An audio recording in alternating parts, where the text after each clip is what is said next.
سلام تعنا هبلنا زخبركم تخاتلتي تلفزيون تግራይ ለካቲት 20 ቀትሪ 16 ፍራን ዝሓዝናዮም ዕለታዊ ዜናታት ሒዝና ቀሪብና ኣለና ዜናታት ሰዓት ብምራሕ ኣነ ተኸልት ክፍለ ብምልክት ቋንቋ ሰለሙን ኃይሉ ምስ መላእ ሶማያ ስቱዲዮ ቴሌቪዥን ትግራይ ብምዃን ሕብርናኩም ጻንሒት ክንገብርና ክሳብ መወዳእታ ምሳና ጸኒሕኩም ክትከታተሉ ድማ ብኽብሪ ዓዲመን ኣብ ፈላማይ ዜና ዝዕለት ክሰግር ጉዳይ ላለው መሬት ትግራይን መምላስ ተመዛበልትን ጉዳይ ህልውና ህዝብ ትግራይ ከም ዝኾነን ቁልጡፍ ፖለቲካዊ መፍትሕ ክግበረሉን ከም ዝግባ ፕሬዝደንት ግዚያዊ ምምሕዳር ትግራይ ታደሰ ወረደ ፍሊጦም ፕሬዝደንት ታደሰ ነዚ ዝገለጹ ንውሳነ ቤት ምክሪ ፌደሬሽንን ቦርድ መረፃ ኢትዮጵያን በመቋም ኣብ ከተማ መቐለ ኣብ ዝተኻየደ ህዝባዊ ሰልፊ እዩ ንጸብጻብ ታደለ ዳኘው ኃይለ ሚካኤል ገሰሰ ንውሳነ ቤት ምክሪ ፌደሬሽንን ቦርድ መረፃ ኢትዮጵያን ዝቋም ሰላማዊ ሰልፊ ኣብ ከተማ መቐለ ተካይዱ ኣብቲ ሰላማዊ ሰልፊ መልእኽቲ ዘሕልፉ ኣብ ወንበር ውድብ ሕወሓት ዶክተር ደብረጽዮን ገብረሚካኤል ውሳነ ቤት ምክሪ ፌደሬሽንን ቦርድ መረፃን ትግራይ ዓዲ ኣልዎ ገይሩ ትግራዋይ ፋሕ ጭንግራሕ ኢሉ ክብተን ዝገብር ይሎም እቲ ብትእዛዝ መንግስቲ ብልጽግና ለካቲት 16/2018 ዓመተ ምህረት ዕላው ዝገበሮ ትግራይና ከም ስጋ እንስሳ በጣጢሱ እንተኸኢሉ ህዝቢ ትግራይ ዓዲ ኣልዎ ገይሩ فاحجرنغ هايلو خبتن انت زي خيلو دما امبرك يكون هجز زمشاشو ፍጹም ጾረ ለዓላውነ ትግራይና ዝኾነ መግለጽ መንግስቲ ኢትዮጵያ ኣብዝዋን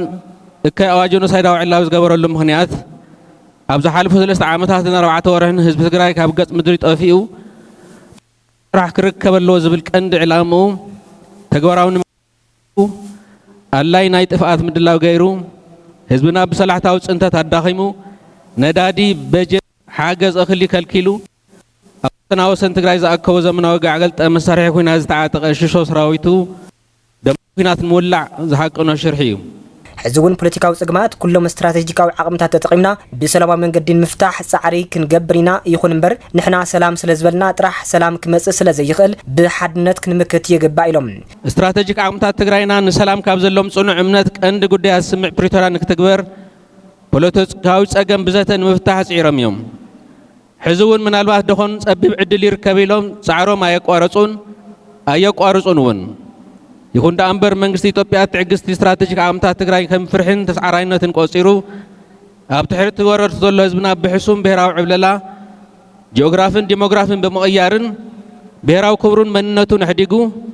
جزاتها وحدنتو بحيل ملتي منزعو نحن سابن نحوارون استواتها تخت تجري مفتار أب سدتن فقدوا قدر كيدان تدربيو مسوغان تسأليلو زنبر لعلي 2.5 مليون حزبنا بحمامن طميتن يرغفن يحلقن يزلو نتاب مسواعت ولودታት خبيران تعاقبان صنحت ትግራይ بمقراس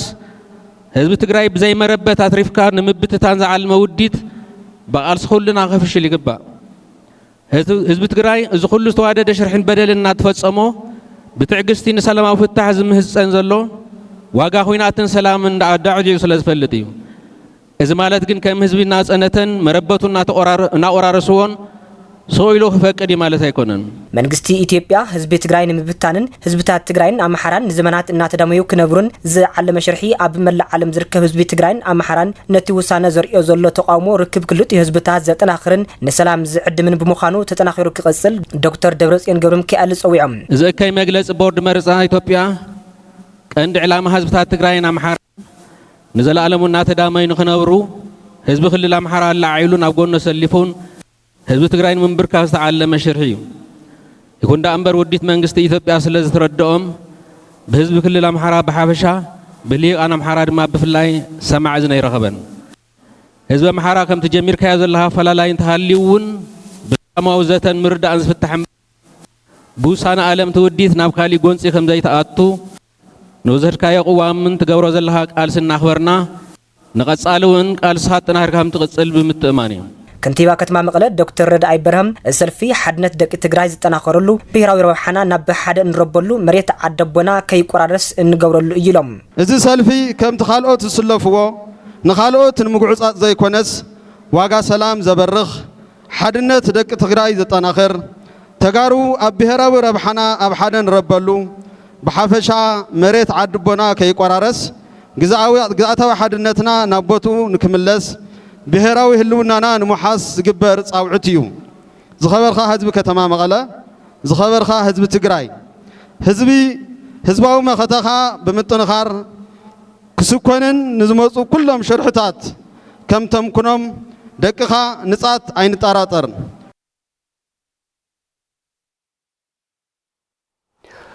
أبو منبر ودب حزباوي ويان حرنة تግራይ دكتور دبرጽዮን ገብረሚካኤል ውሳነ ቤት ምክሪ ፌደሬሽንን ቦርድ መረጻ ኢትዮጵያን ትግራይ ዓዲ አልባ ገይሩ ትግራይ ንምብታን ዝሃቀነ ሸርሒ ምዃኑ ገሊጾም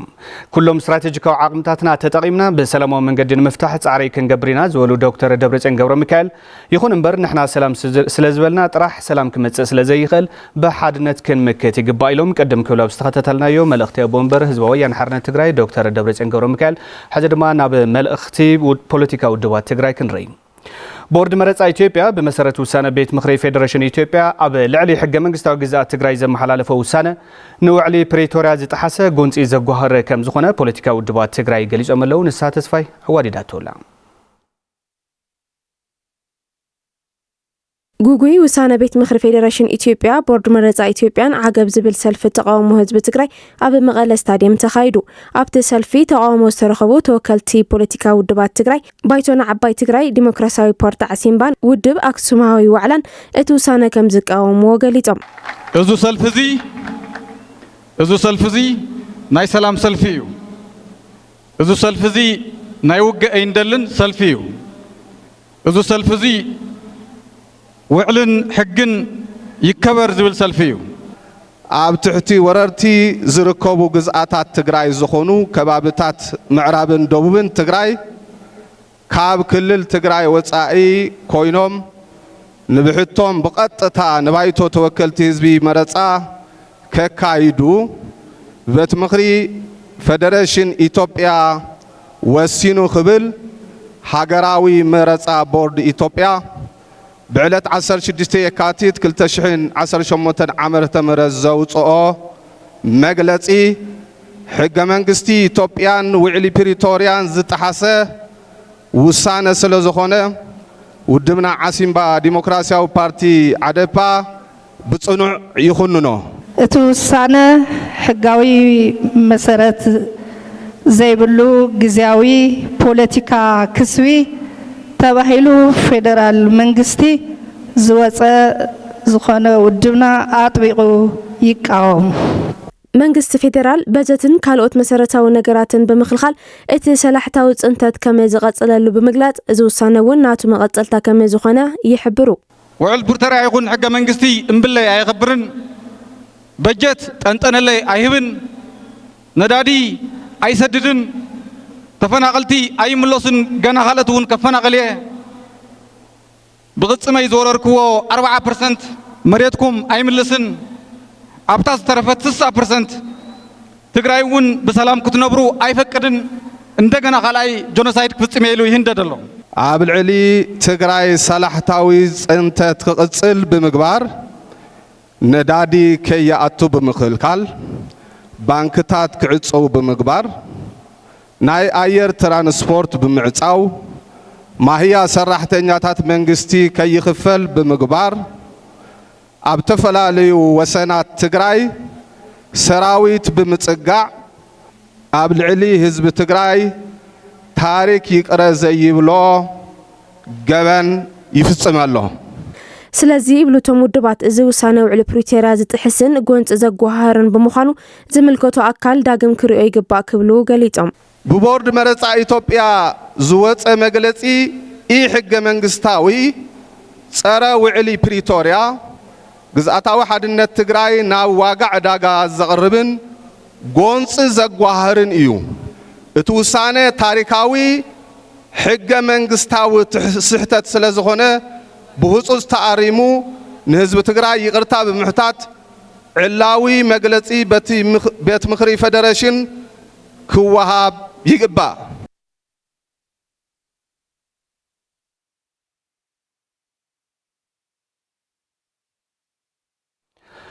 ተመዛበልቲ ኣብ ኬንዳ ኣደዳ ሞትን ስቃይን ኮይኖም ናብ መረበቶም ክመለሱ ኣብ ትጽቢት እናሃለው ውሳነ ቤት ምክሪ ፌደሬሽን ምኽንያት ገይሩ ቦርድ መረጻ ኢትዮጵያ ዝመሓላለፎ ጥሕሰት ሕገ መንግስታውን ሉዓላዊ ግዛት ትግራይን ኣጥቢቆም ከም ዝኽንንዎ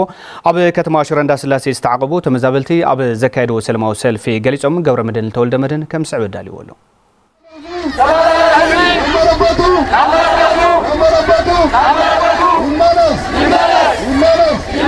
ወሲኑ ወዘሎ መንግስቲ ኢትዮጵያ መቀጽልታ ጆኖሳይድ ስለዚህ አይንቅበሎን ከም ህዝቢ ሕቶና ናብ መረበትና ይምለሰና ሕቶና ለአላውነትና ይከበረልና ሕቶና ውዕሊ ፕሪቶሪያ ይተግበሪ ብሔራዊ ሓድነትና ንምውሓስ ምስል ዓሰ ውሳነና ክረጋገጽ ኣሎ ስለዚ መሬትና ናብ ቦታኡ ክምለስ ኣሎ ከም ህዝቢ ናብ ዓድና ምለሰና 5 ዓመት ወዲና 6 ዓመት ኣብ ከንዳ ኣለና የብቅዕና ንብል ዘለና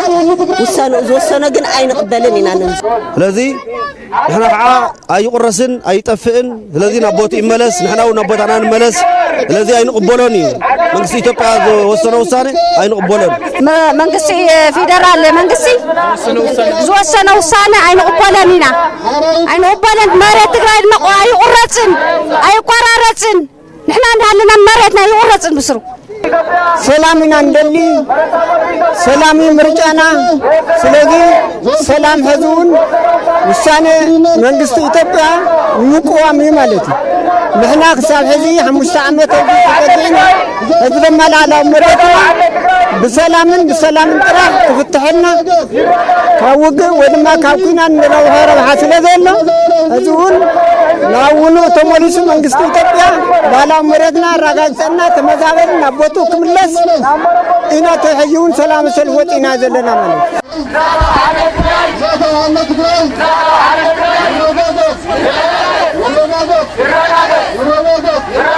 هذون زين على حدنتنا كسرتم حدنتنا راجز بحدنتنا دملا لونتنا نراجز هذون حدنتنا بحدنتنا لما مسنا روحنا نراجز أمحران تجرين هذا صلونا ينورن نقصالون كله يخلن هذا خم هزوي تصاليونا يفلتن زي كعان أي جزاتي زمسوا تنقص لزخانة نستنقص زي ترديهم كل يوم هزات هذا أمحران تجرين أو كاسم كرب اللهم زول من الزلن تموت يقتل الله تجنسايد أنت تقتل الله حزيت جنسايد حزون يبقعنا ولا لا ناو حدا عسيلنا هزون مريتنا كي يقرس حدنتنا خيباتنا ناو حدا خم حدا ربيبنا قالسنا بمتنخار مريتنا حدنتنا كنرغاغ صلنا زبليو دلن زوسانا زي مع وعل بريتوريا خفصم محورسب عالم وعل بريتوريا خفصم مولى عقمو كعرف الله زول من تلني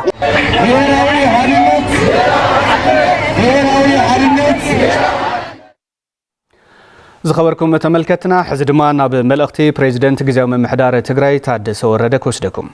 ጉዳይ ላለው መሬት ትግራይ መምላስ ተመዛበልትን ጉዳይ ህልውና ህዝብ ትግራይ ከም ዝኾነን ቁልጡፍ ፖለቲካው መፍትሒ ክግበረሉ ከም ዝግባን ፕሬዝደንት ጊዜያዊ መምሕዳር ትግራይ ታደሰ ወረደ ፍሊጦም ፕሬዝደንት ታደሰ ነዚ ዝገለጹ ንውሳነ ቤት ምኽርን ቦርድ መረፃ ኢትዮጵያን በመቋም ኣብ ከተማ መቐለ ኣብ ዝተኻየደ ህዝባዊ ሰልፊ እዩ ታደለ ዳኘው ዋዲዱ ኃይለ ሚካኤል ገሰሰ ከም ሰው ቀርበው ቤት ምኽሪ ፌደሬሽን መሰረት ገይሩ ቦርድ መረፃ ኢትዮጵያ ኣብ ግዛት ትግራይ ዘሕለፈ ውሳነን ምቋም ኣብ ዝተፈላለዩ ከባቢታት ትግራይ ህዝባዊ ሰልፊ ይሳለጠሎም ኣብ ከተማ መቐለ ኣብ ዝተኻየደ ሰላማዊ ሰልፊ ተረኺቦም መልእኽቲ ዘሕለፉ ፕሬዝደንት ጊዜያዊ ምምሕዳር ትግራይ ታደሰ ወረደ ጉዳይ ሉዓላዊ መሬት ትግራይን ምምላስ ተመዛበልትን ጉዳይ ህልውና ህዝቢ ትግራይ ከም ዝኾነ ገሊጾም ሉዓላዊ ወሰናት ትግራይ ምኽባርን ምምላስ ተመዛበልትን ነፃጢልካ ፈላሊኻ ዝረኣየ ኣይኮነን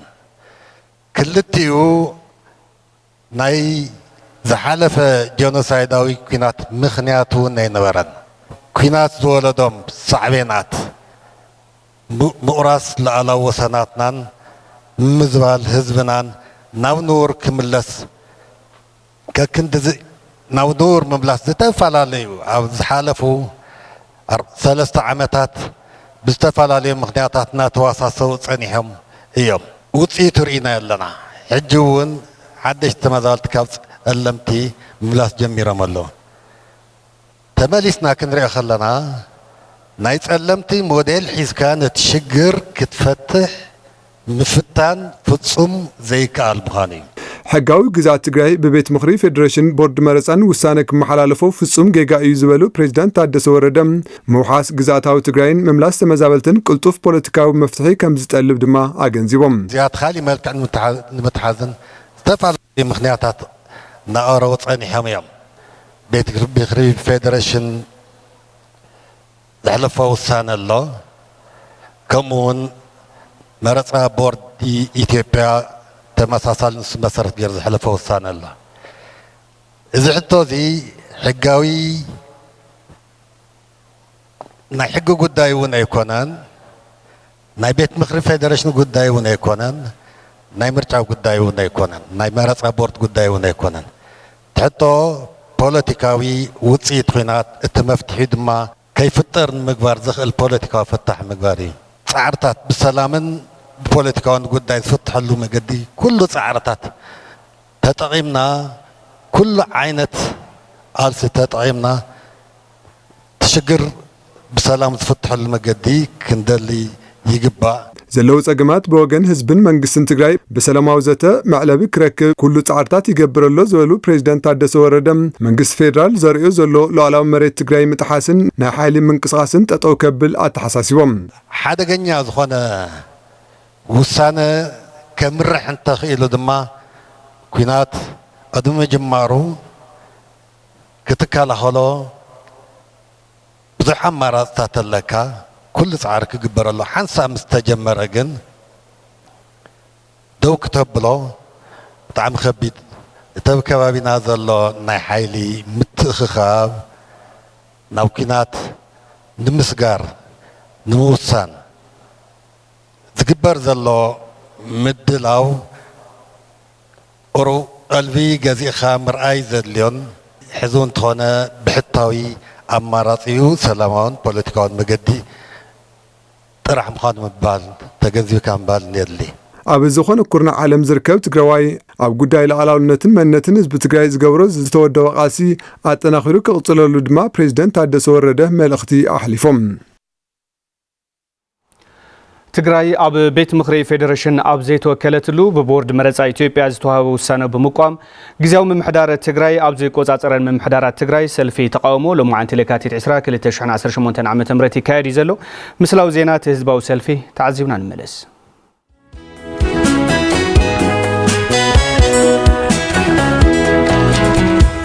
ዓባይ ጽላል ብጽናዕ እርደየይ ትመላለስኒ ብሕልሚ ጋህደየይ ንዝኹለስኪ ትግራይ ዝዓደየይ ከተነኺሱስ ኣቢን ንኸብደየይ ዓደይ ዓደየይ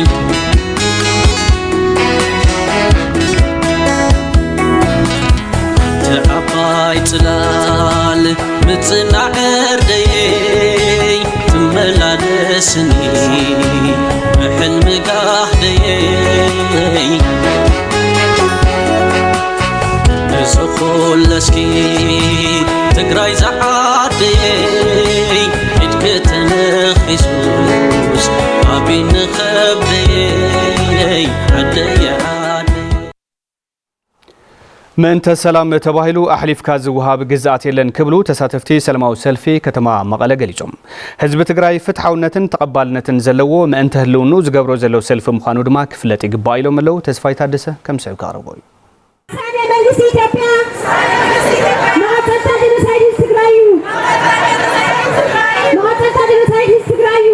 ብለይ ኩናት ማለት እዩ መንገዛ ገንዘቡ መንገዛ ቅርሺ ህዝቢ ብጽንፈት ብጥሜቲ ብጸገሚ ብጣዕሚ ኸዊድዎ ስለ ዘሎ ያው ግዴታ ዓለም ከስምዕ ሰላማዊ ሰልፊ ወፂሎ ማለት እዩ ብሔራዊ ሓድነትና ንላዕላውነትና ህዝቢ ትግራይ ነዳጅ ስኢኑ ትራንስፖርት ስኢኑ ን7 ዓመት 8 ዓመት ዝኣክል ኣብ ከበባ እዩ ዘሎ ምክንያቱ ናይ ኢኮኖሚ ምዝባዕ በፂሕና ከዚ ኸኣኒ ሕልፉ ሓሊፉ ታሪኻዊ መሬትና ናይ ህዝቢ ትግራይ ብፌደሬሽን ምክንያት ተገይሩ ብምርጫ ቦርዲ ዝወፀ መግለፂ ነዚን ምንኩናን የምፅእ ዘለኻነ ውዕል ፕሪቶሪያ ይተግበር ተመዛበልቲ ኣሕዋትና ናብ መርበቶም ይመለሱ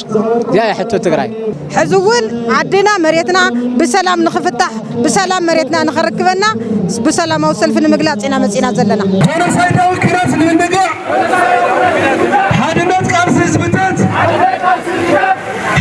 ቃልሲ ህዝብታት ይጠናኸር ገንዘብና ኣብ ባንኪና ኣቕሚጥና ሕዚ ግን በገዛ ገንዘብና ገንዘብ ሲእና እኒአና ሕሽሕ ቅርሺ ንኽንልመን ኣብ ባንኪና ሓድር ኣለና ስለዚ ዘውድንየ መንገዲ ጽቡቕ ኣይኮነን ዘውድንየ መንገዲ ኣባና እንድሕር ወፂሕ ፅሕ ከዓ ኣብ ካሊእ ክበፅሕ እዩ እዚ ውስንዎ ዘሎ ውሳኔ ኢትዮጵያ ዘጥፍእ ትግራይ ኮን ዘጥፍእ ኢትዮጵያ ዘጥፍእ ጥራይ እዩ ቀርና ኣፍሪካ ዘጥፍእ ጥራይ እዩ ቅልውላ ዝፈጥር እዩ ምክንያቱ ናይ ትግራይ መሬት ተወሲዱ ደቂሱ ሓድረ ይፈልጥን ህዝቢ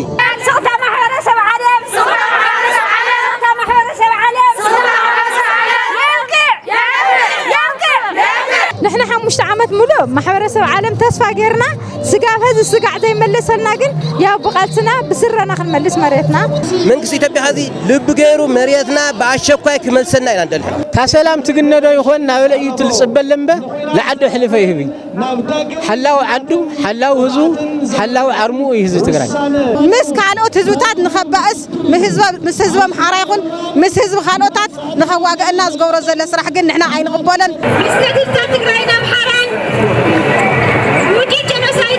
بسلام إن أنت يغزلنا أو سلام كأني عالم مسانا تكون كتكد اللواء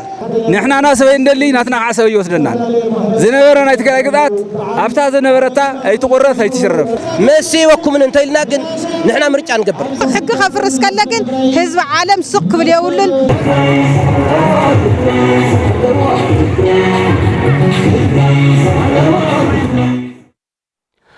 ببيت مخري فيدريشن بورد مرصا ኢትዮጵያን ግዛት ትግራይ ንመቁራስ ዝወፀ ውሳነ ዳግም ንወራር ዝዕድምን ህዝብ ትግራይ ንመብተታን ተተሊሙ ዝወፀ ሓደገኛ አዋጅ ኢሎም ነበርቲ ከተማ ለማጣ ነበርቲ ታ በቀረባዋን ካብ ወረርቲ ሓይልታት ነፃ ዝወፀት ከተማ ለማጣ ነቲ ውሳነ ዝኹንን ሰላማዊ ሰልፍ እውን ካይዶም ኣለው ሃይለ ሚካኤል ገሰሰ ገብረ ሚካኤል ዋዲዶ ገነት ካሳይ ከም ሰው ተቀርበያ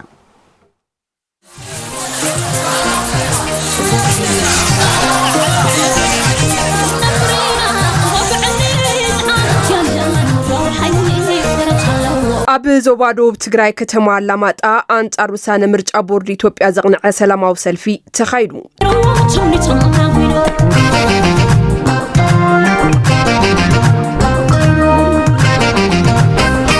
ቴሌቪዥን ትግራይ ዘዘራረቦም ነበርቲ እታ ከተማ ሰላማዊ ሕቶ ረጊጹ ንትግራይ ንምሽራፍ ንምድኻም ተዳልዩ ዘሎ መንግስቲ ብልጽግና ካብ ተግባሩ ክቁጠብ ይግባእ ኢሎም 2013 ጀመረ ናይ ጆኖሳይድ ካልኣይ ክደግሞ ይሓስበሎ نحن سلامنا ندلي زور سنة أنت خينو بمريتنا ندرادرو من قد يلون. تي فدرشن زهاو وسانة بتعمي أفتي نايق أدوما يحلف كي أخلهم حزون جم فساس زعدم تقرأيون نفس الستة وقلت كتكفافل رايتاي رجعتاي عقامتاي لا تهال خفل أنحنا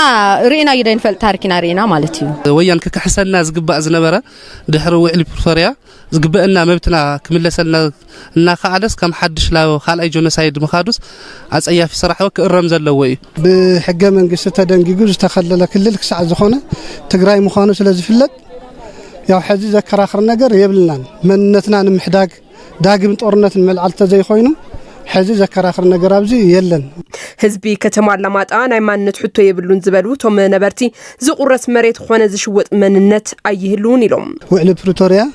نم تحاسي وزتجبر شرح حنبر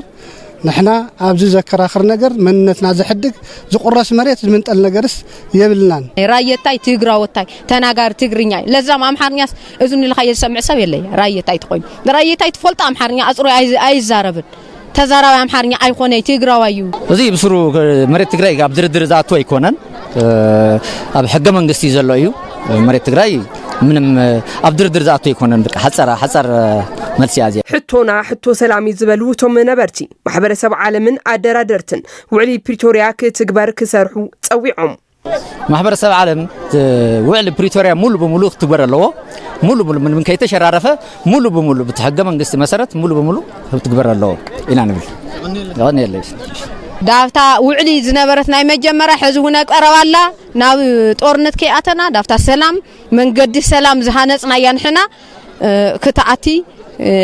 كغدودلنا نصعر مالتي ማህበረሰብ ዓለም ወሊ ፕሮተሪያ ክንበጽሕ ገይሮምና እንሄዩ ሓዝውን እቲ ስራሕ ገና ኣብ ተግባር ኣዩ ዓሊ በደንብ ገይሮምስ ክሰርሑ ዝግባዩ ማለት እዚ ለማህበረሰብ ዓለም አፍሪካ ህብራት በደንብ ገይሮምስ እዛ ነገራት አጠናክሮም ክሰርሑ ዋንሄዩ